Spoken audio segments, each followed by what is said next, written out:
Oh yes, sounds here, Blue Please, here on WoW Radio. It's more fun than juggling badgers while dancing round a wheelbarrow. Don't know why, but it makes no sense that it fills 5 seconds of the show. Only another 1 hour 13 to go, so better get on with it. Right, here's how the sounds there of Nubcake News. Someone complained they didn't understand that. It's satire, folks. Go and look it up, dictionary.com. A little bit of satire for you. You wanna... I'm trying to think of a good example of satire. I think, to be honest, go and watch Spaceballs, that'll do it. That's an example of a satirical, if a little bit crude, parody. It's the same kind of thing. A satire and a parody are reasonably simple. Reasonably similar. However, a satire is usually made to prove a point. And if you don't get it, you never will. Anyway, right. MMOs in general. My next topic. Thing about MMOs, MMORPGs very specifically, is that they are very similar in a lot of ways. And that has caused a little article to be penned. Now, I've got it right here, let's see. I believe MMORPG.com posted this one. I shall post it in the chat for your perusal. It's called Innovation in the MMORPG Industry. So, I'll just dump it down. There we go. If you're not on the channel, get over WCRadio.com, click the IRC button at the top of the screen, get in there. So, innovation in the MMORPG industry. And basically the guy's arguing that, obviously there's not a lot of innovation, but then he's arguing that there's a list of games here that are apparently innovative. Starting with the Realm Online. And he's saying that was innovative because it was one of the first graphical online role-playing games. Cool, fair enough. Yep, makes sense. Ultima Online. That speaks for itself, really. Top-down, isometric MMORPG. EverQuest. Basically because loads and loads of people played it, and loads of people paid for the 9 expansion packs. Got a bit crazy over it. And it's still going. And then he argues that the only two other... I notice he doesn't mention World of Warcraft here. And he's saying that City of Heroes is one of the innovative new MMORPGs. And he argues this is because... really the only reason is because of the setting. It's like, okay. So you're arguing it's innovative because it happens to be superheroes in capes beating up criminals rather than heroes in armour beating up rats. Okay, if you want to argue that, it's fair enough. And then he says, for bizarrely enough, EverQuest 2 is being innovative. Now, it does make me wonder if this guy is actually being paid off by SOE. That's Sony Online Entertainment, of course, people who run EverQuest. Because as far as I'm concerned, EverQuest 2 is not remotely innovative. No, it isn't. Why do you think it's doing worse than World of Warcraft? Because people realise that it's exactly the same thing as EverQuest, only with flashier graphics. Now, it brings me on the whole topic of innovation in MMORPGs and whether or not it can still be done, or whether or not it should be done. And to illustrate my point, I'd like to bring in yet another Cadium comment. Now, regardless of what you think about Cadium, occasionally she talks some sense. Most of the time she doesn't, but occasionally she actually does say something worthwhile. So, let's find it. This is on the issue of evolving content. And people have been arguing for evolving content and saying that that's worth doing. Fair enough. That's cool. Sounds like a good idea. But Cadium basically goes and knocks it all over by saying, no, you can't do that. You can't dynamically change the existing areas because there's a load of content there already, and that would effectively make that content totally pointless. Reasonable and very logical way of looking at it. You're right. There's no point in killing off existing content. You don't want less content in the game, you want more. So that's that out of the way. No dynamic changing of environments. Another thing is, have cutscenes in the game that draw you into the story. They're saying no, because basically cutscenes are not a particularly, and quote, graceful way of telling the story. That's fair enough also. Because, to be honest, people have moved away from cutscenes recently because it takes you out. It breaks the innovation rather than makes... innovation? What the hell am I talking about? Immersion factor. It breaks the immersion factor rather than giving you more of it. Cutscenes are a very false and very odd way of telling a story, because a game is supposed to be an interactive experience in the way that you're kind of telling your own story, and taking you out of control of your character is one of the worst things you can possibly do to kill off the immersion factor. So I'd agree with that. And the last suggestion was adding more scripted world events, and apparently that's going to happen. Now, the point I'm trying to make by illustrating these is thus. The thing about World of Warcraft is that people expect something radically different. They're not going to get it, because they're missing the point. World of Warcraft is not a radically different MMORPG from any other MMORPG. It's not radically different. What it is very refined and a hell of a lot of fun. It's a fantastic example of taking the MMORPG environment and making something extremely good out of it, taking existing principles, building on them, and creating what could be described as one of the... let's face it, it's going to be viewed as one of the shining examples of MMORPGs in the future. Because it is very well designed, the world is very good, the design is very good, the design itself is very unique, the whole cartoony sort of pseudo cel-shaded little bit sort of style of the whole thing.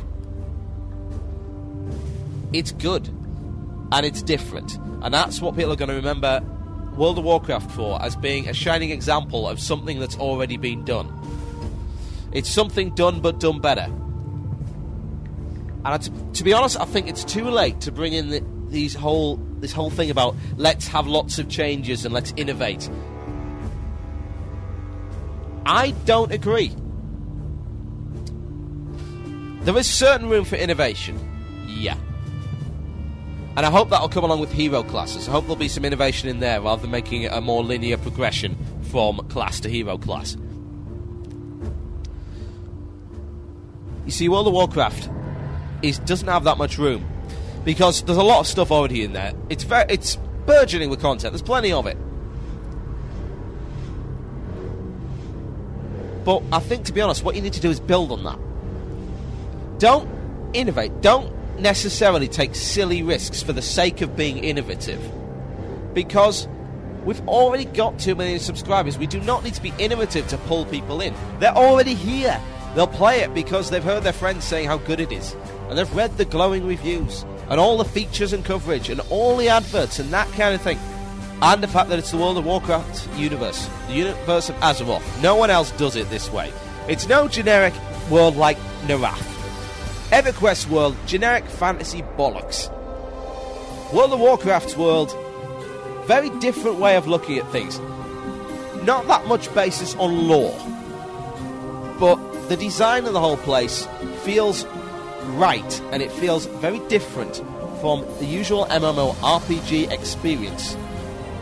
Now, I think that kind of thing is what you need to build on, and let there be room for some innovation there. Let's bring in new things that are not usually in MMORPGs. Let's kill off a bit of the grind. The grind's already in the game, we don't need any more. Let's kill off some of the grind and bring in things that are genuinely fun. Now, the thing I noticed about World of Warcraft, and one of the things that kept me playing all this time, is that the quest system and the way that they've designed World of Warcraft, it's enjoyable to gain levels. Whereas if you do it in, say, Star Wars Galaxies or EverQuest, you will find that it is incredibly dull. Of course, that's just my opinion, but as far as I'm concerned, grinding is incredibly dull.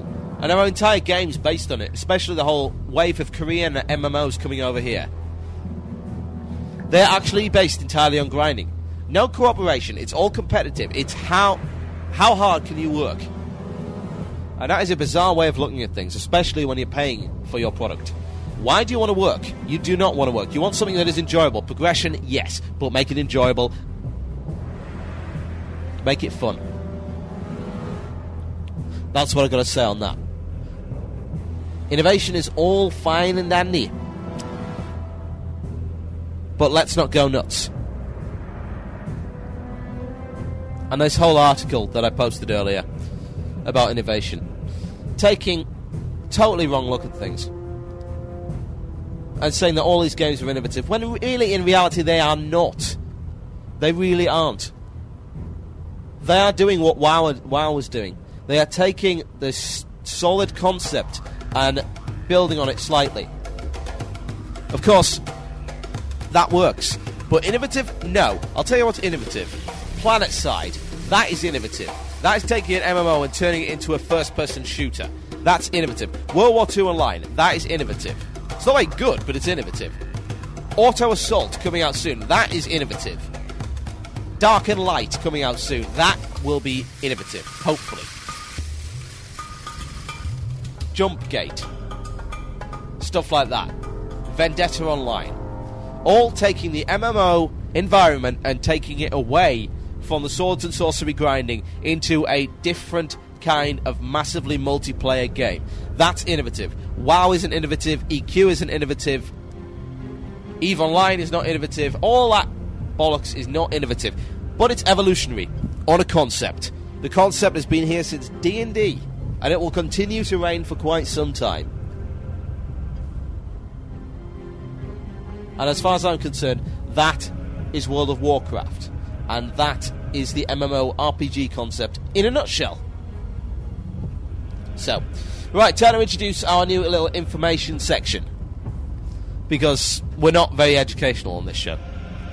Know Your Role on Wednesday, that's educational stuff. You get a load of stuff on there. But we sort of rant a lot.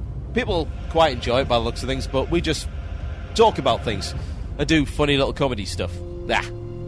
So, I want to introduce the new information feature that is called Bug Watch. Yes. Totally unnecessary sound salt, but I'm going to play it again just for comedy effect. Bug Watch. Yeah, gotta love that copy of Cool Edit. Right. The Bug of the Week is what Bug Watch is about. It's informing the WoW community about things they may not necessarily know about. Now, if you're a warrior, you may have encountered this before, but you may not know what causes it. I'm going to name this one the Charge Bug. That's what people have been calling it. And the bug involves as thus. While charging, you will charge the enemy. Your charge will not function as usual. You will notice that you charge, usually through the enemy. You go too far, and they will resist your attack.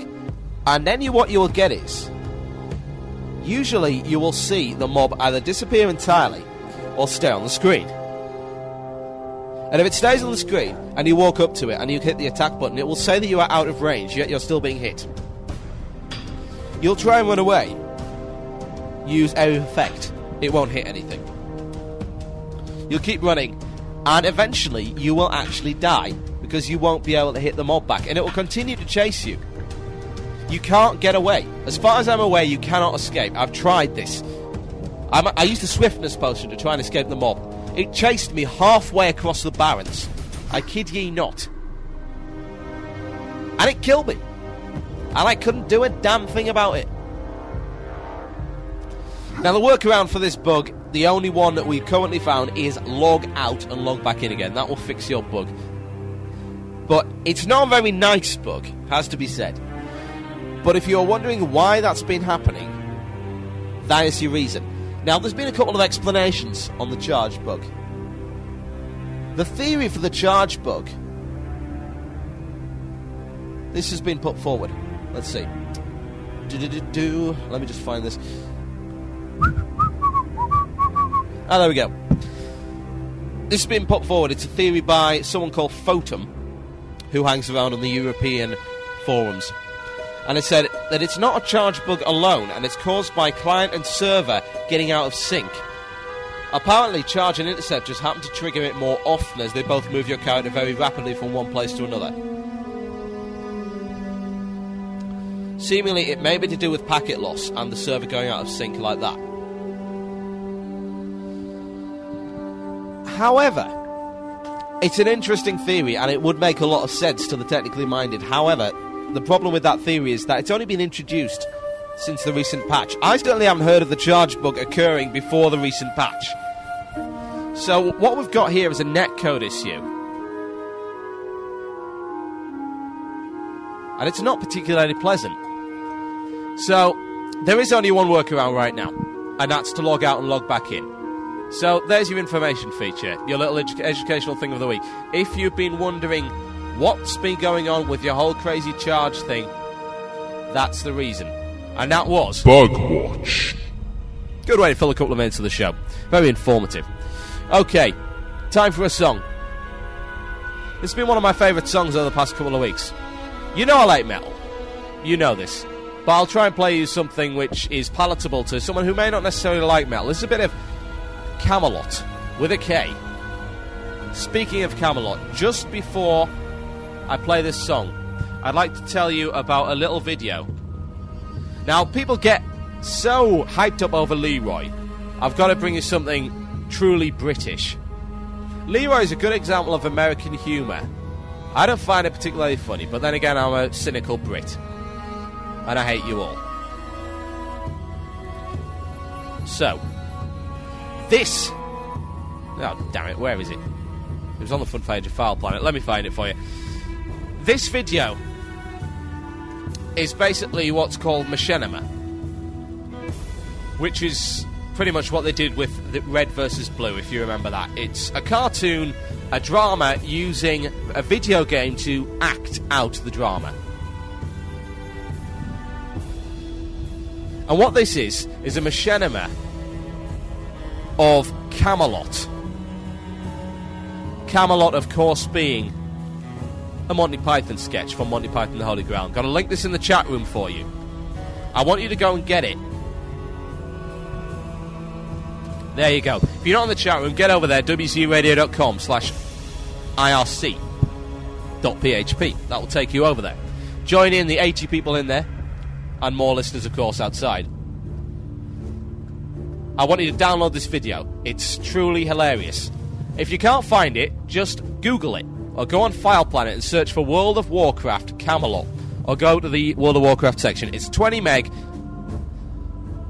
It's by a guild called Iron Edge, and they've done a machinima of Camelot, which is a Monty Python scene. And it's great. It's hilarious. Go and see it right now. Okay, time for a break. One of my favourite songs over the past couple of weeks. A little bit of prog/power metal here for you folks. You're listening to WoW Radio. You're listening to Blue Please for Total Biscuit. Plenty of features still to come. Another 55 minutes left of the show, so stay tuned. This is Camelot. This is March of Mephisto. Enjoy.